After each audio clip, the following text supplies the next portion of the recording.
Cindy Williams Moore, artist here, and today I'm going to talk with you a little bit about watercolor papers. So I use a variety of papers specifically from Arches. I have tried the brand called Cansen. I do use Strathmore postcards, and the paper is different, and you've got to know the difference between these papers and find the one that you really like. Right now, let me focus in on Arches. So Arches, you can see that this one is called cold pressed, and cold pressed has got a roughness to this. I don't know if you're going to be able to see this really well, but this paper, yeah, you can. This paper has got a graininess to it. There's, whenever you buy paper, one side is going to have a smoother look to it than the other. And the rougher side is the one that you want to paint on. There's times where I mess up the painting and I will flip it over and I'll just go ahead and paint on the back. So another paper that, that you can get with Arches is a smooth one. This is called hot pressed. So hot press is one that I will use for botanicals. This is much smoother. I don't know how much you can see with that, but you can tell this one has got ridges and this one does not. So cold press is going to have the bumps on it, and hot press is very smooth. I love them both. The cold press one, I would just remember that the water has got to soak in. You wet that paper once, you need to wet it again. And before you add, every time you go to add in another color, I can let my layers dry, but then I've got to wet the paper again. It won't ruin what's underneath of it, but I have to wet it again, and then I can add more color to it. I can do the same thing here. This paper to me always feels a little thinner than the rough one, but you use the same principles. You wet the paper once. You want the paper wet enough to when you put paint on it, it goes down into those layers.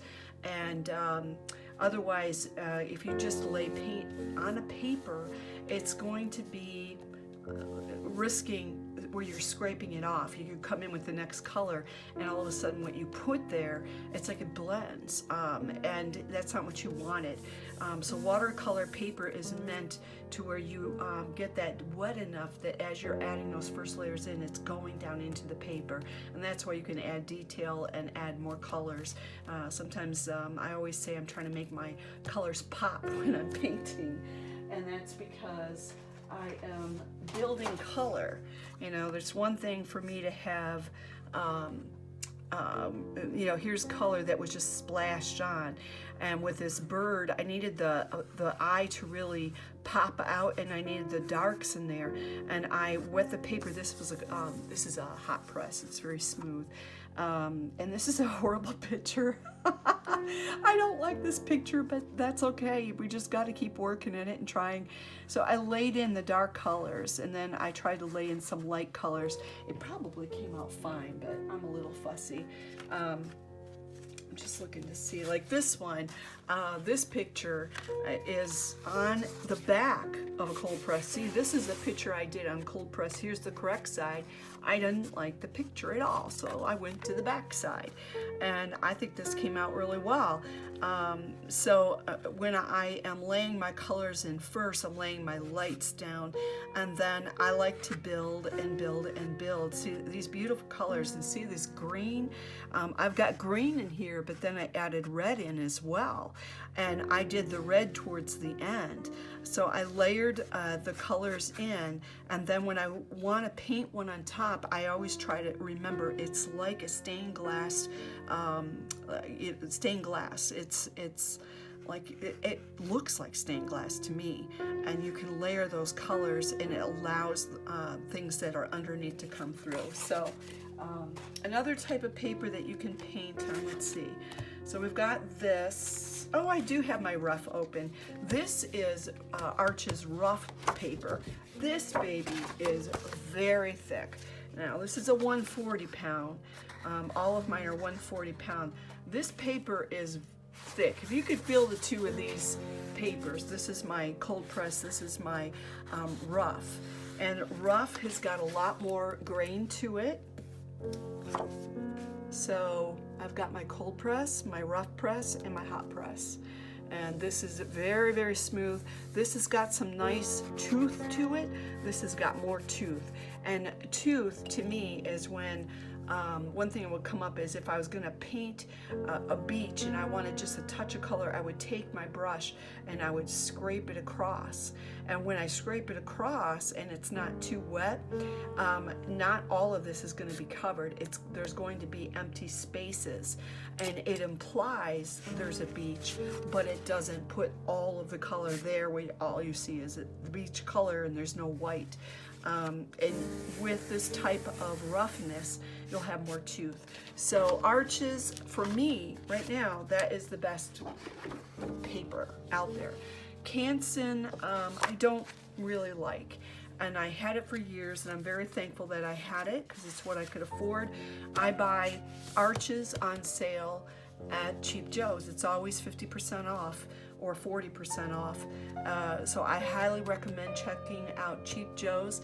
I will use Hobby Lobby or Michael's 50% off coupons if I need to buy paper there. It comes in a variety of sizes. This is a 9 by 12. There's smaller sizes that I buy. This big one is a 10 by 14. So another paper that I do use is postcard paper. And this is, I'm not saying I'm loving the picture because like I said, I get into wanting to do so much detail in a painting. I have to remember to loosen up. But I did this painting while I was traveling, I think 2 weeks ago, and I just needed to take a break. I was speaking, and I was speaking a couple times a day, and I just needed to unwind. So painting is one way that I can do that. So what I love about these is that I could actually mail this to a friend and write them a note. I just like that. So this fits in my travel bag very nicely. This paper is one where it's fine. It's 140 pound like the other papers I showed you. But if I paint on this, I do notice when I go to add another layer, on this picture I may have put down this lighter yellow first in my field, and then I have to add these other darks in. And I had to be careful when I added the other layers in, because as I went to use my brush, it would actually cover over easily, or it would start to mix that green. It wouldn't let the light green be alone. It started to mix it, and I don't like that. But I don't know anybody else who does this. Maybe I'll try to make my own, maybe I'll make my own postcards. I could cut it out of my other paper and do that.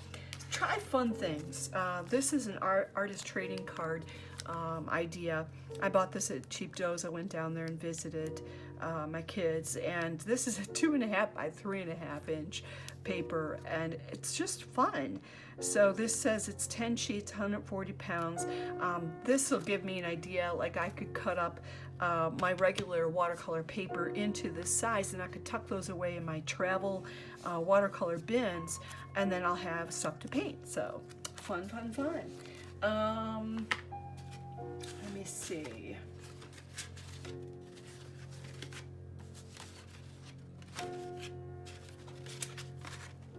So another thing, remember, you can always use the back of your paintings. I did this original painting, and I'm not in love with it. I don't even know if I'm done with it. I might take some black ink in there and add some details in. So I wanted to doodle, and I'm practicing doodling, and I love to practice on the opposite side of my other paintings. And it's something, it's like I might sell. It's like a 2-for-1 deal for some people. But I wanted to get into this doodling, which is laying the colors in a very easy, sloppy way. I have to tell myself to be sloppy in order to loosen up. And then the doodling, you know, was just done with a pen. And it didn't follow like the lines of where all the flowers were. So here's another one that I did, and I'm not in love with it just because I'm fussy about these lines, and I don't care. I'm having fun. I'm trying it. So I decided to do another loose painting on the back and to practice. I don't know that I'm loosening up that well, but I'm working on it. Here's another painting I did, not in love with it, not even done with it, but I will tuck paintings away, and this so that way I can pick them up and work on them in a couple months, and that's what I'll do with this. So this is on the 140-pound cold pressed paper, and then here I use the other side, and I can't even say that I'm happy with this. I'll let it sit for a couple months and I'll work on them both. So just try that. I cut my paper up. This is a 5x5, this is a 4x5. So I will buy paper, get great prices, and then I'll cut them up so that way I can work on smaller pieces of paper. Try bookmarks. I like to make bookmarks. I've got a couple here, but I have hidden them from myself. Here's another one that I'm working on. And yeah, I'll just use these. So these are, I actually painted on the wrong side. This is my 140-pound arches, and I am practicing this one. I'm going to doodle on and finish up. Same with this one. This is my rough paper, and I just cut this way. I'm kind of experimenting on another idea that I'd like to sell called book notes, and I'll explain it later and show you. So there is my paper that I use most of the time. Hit subscribe, and we'll see you next time.